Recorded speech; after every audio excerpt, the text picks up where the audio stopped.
మీ ఇల్లు ఎప్పటికీ పటిష్టంగా ఉండాలనుకుంటున్నారా? కాన్ లైఫ్ కెమికల్ తో ఇది సాధ్యం. ఈ నెంబర్ను సంప్రదించండి.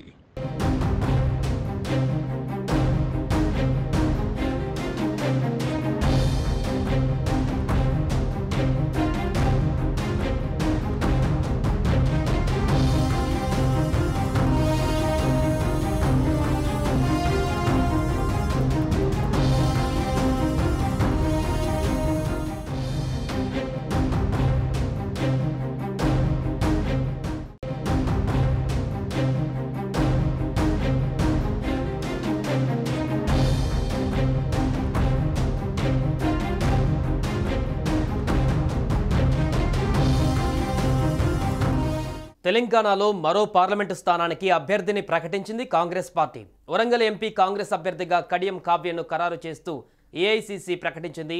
ఈ మేరకు జాబితా విడుదల చేసింది. ఢిల్లీలో జరిగిన కాంగ్రెస్ కేంద్ర ఎన్నికల కమిటీ సమావేశంలో తుది నిర్ణయం తీసుకున్నారు.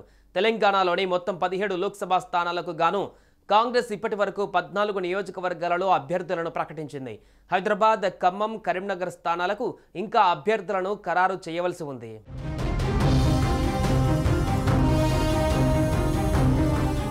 కాంగ్రెస్ పార్టీ అధిష్టానం వరంగల్ లోక్సభ అభ్యర్థిగా కడియం కావ్య పేరును ప్రకటించింది. 2 అభ్యర్థులతో కూడిన జాబితాను విడుదల చేసింది. ఇందులో మహారాష్ట్రలోని అకోలా నియోజకవర్గం నుంచి డాక్టర్ అభయ్ కాశీనాథ్ పాటిల్కు టికెట్ కేటాయించింది.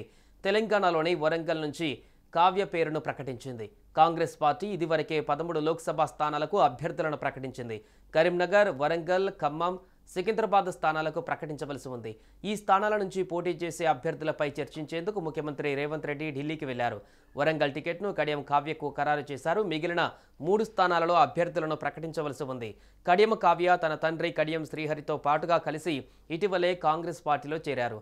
ఆమెకు తొలుత బీఆర్ఎస్ ఇదే వరంగల్ లోక్సభ స్థానం నుంచి టికెట్ కేటాయించింది. కానీ తండ్రి కూతురు పార్టీకి రాజీనామా చేసి కాంగ్రెస్లో చేరారు. కాంగ్రెస్లోనూ ఆమెకు టికెట్ దక్కింది.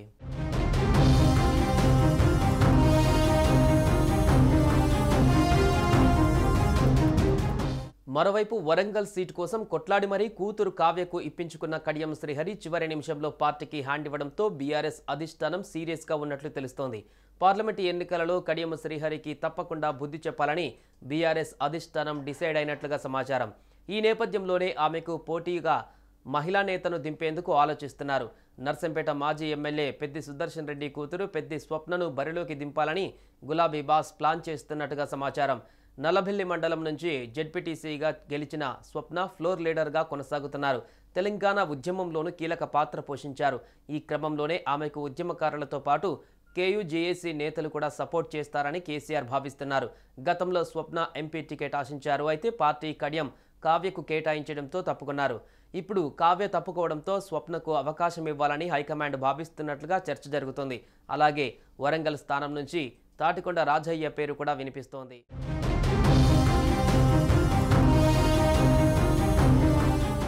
సుమన్ టీవీలో మీ పర్సనల్ అండ్ బిజినెస్ ప్రమోషన్స్ కోసం కింది నెంబర్కి కాంటాక్ట్ చేయండి.